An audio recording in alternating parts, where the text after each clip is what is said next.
বাংলাদেশ ক্রিকেটের অন্যতম স্তম্ভ সাকিব আল হাসান আবারও চ্যালেঞ্জের মুখোমুখি। England and Wales cricket board তার বোলিং অ্যাকশনকে অবৈধ ঘোষণা করে নিষেধাজ্ঞা জারি করেছে। এর ফলে আন্তর্জাতিক এবং ঘরোয়া ক্রিকেটে বোলিং করা থেকে বিরত আছেন এই অলরাউন্ডার। সাকিবের বোলিং নিষেধাজ্ঞার বিষয়টি কোনো দেশীয় সীমাবদ্ধতার মধ্যে আবদ্ধ নয়। আইসিসির নিয়ম অনুযায়ী একবার কোনো বোর্ডের অধীনে ত্রুটিপূর্ণ বোলিং অ্যাকশন শনাক্ত হলে সেই নিষেধাজ্ঞা সব ধরনের আন্তর্জাতিক এবং ঘরোয়া ক্রিকেট লিগে প্রযোজ্য হয়। বিসিবি এক আনুষ্ঠানিক বিবৃতিতে জানিয়েছে যে সাকিব এখন বাংলাদেশের বাইরের কোনো লিগেও বল করতে পারবেন না। ইংল্যান্ডের একটি ল্যাবে সাকিবের বোলিং অ্যাকশনের পরীক্ষা করানো হয়, যেখানে তার অ্যাকশনকে অবৈধ হিসেবে চিহ্নিত করা হয়েছে।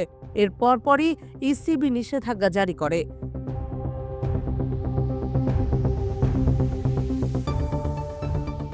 সাকিব, যিনি দীর্ঘদিন ধরে বাংলাদেশের ক্রিকেটের অপরিহার্য অংশ, তার অলরাউন্ড দক্ষতার জন্য বিখ্যাত, তবে এই নিষেধাজ্ঞা তার ক্যারিয়ারে একটি বড় ধাক্কা হয়ে দাঁড়িয়েছে।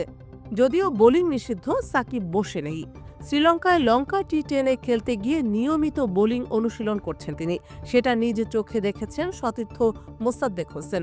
মোসাদ্দেক হোসেন জানিয়েছেন, সাকিব প্রতিটি ম্যাচের আগে এবং পরে বোলিং নিয়ে কঠোর পরিশ্রম করছেন। মোসাদ্দেক বলেন, বোলিং নিয়ে খুব সিরিয়াস সে। পরীক্ষা দিবে, আশা করি পাশ করবে এবং আবার ক্রিকেটে ফিরবে। জাতীয় দলে সাকিবের উপস্থিতি সবসময় গুরুত্বপূর্ণ।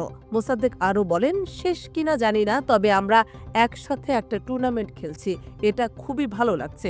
সাকিবের সঙ্গে সময় কাটানো এবং খেলার সুযোগ পাওয়া আমাদের জন্য ইতিবাচক।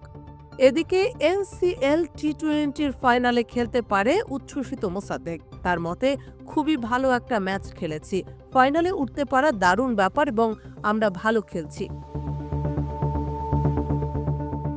সাকিব আল হাসানের বোলিং নিষেধাজ্ঞা বাংলাদেশের ক্রিকেটের জন্য একটি বড় ধাক্কা হলেও তার কঠোর পরিশ্রম এবং দায়িত্বশীল মনোভাব প্রমাণ করে যে তিনি দ্রুত মাঠে ফিরতে প্রতিজ্ঞাবদ্ধ। ক্রিকেট প্রেমীদের আশা, সাকিব দ্রুত পরীক্ষায় উত্তীর্ণ হয়ে আবার বাংলাদেশের বোলিং লাইনআপে ফিরে আসবেন।